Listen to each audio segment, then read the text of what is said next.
Josefina Romero weeps for her son, who is being held in a high-security prison in El Salvador. He's one of the hundreds of Venezuelan migrants deported from the U.S. for their alleged ties to the notorious Tren de Aragua gang. But Romero says her son is not a criminal and demanded that El Salvador's president send him home. Que por favor me lo regrese para Venezuela. Please bring him back to Venezuela. He's doing nothing there with other Venezuelans. Send him back. If Bukele wants justice, he can seek justice with criminals there. Que si él quiere justicia, que tome la justicia con los de allá. The fact that they have tattoos doesn't mean they belong to the Tren de Aragua. Nowadays, everyone has tattoos. Romero and other families in Carabobo, Venezuela, made the tattoo connection after reading on social media that U.S. authorities had linked having tattoos to the gang. Si yo tengo que llevárselo ahora a buscarlo.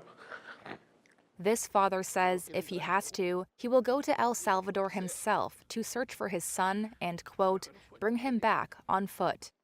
Last weekend, U.S. President Donald Trump invoked an 18th century wartime law to deport alleged members of Tren de Aragua, which the White House has declared a terrorist group and alien enemy.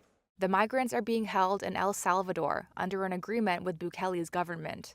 Venezuela's Interior Ministry said on Friday that none of the Venezuelans deported by the U.S. to El Salvador is a member of Tren de Aragua, saying, quote, I believe with absolute responsibility that not a single one appears on the organizational chart of the criminal gang.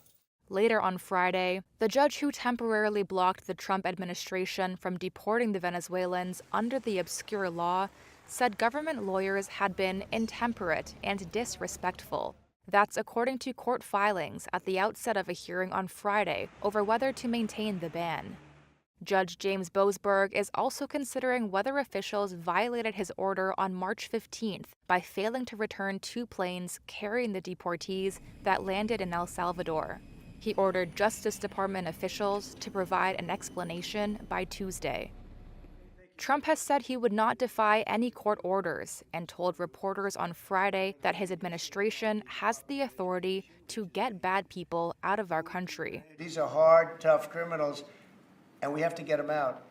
And you can't stop that with a judge sitting behind a bench that has no idea what goes on. The escalating dispute between the judge and the Trump administration has raised concerns among some legal experts about a potentially looming constitutional crisis if the administration defies judicial decisions.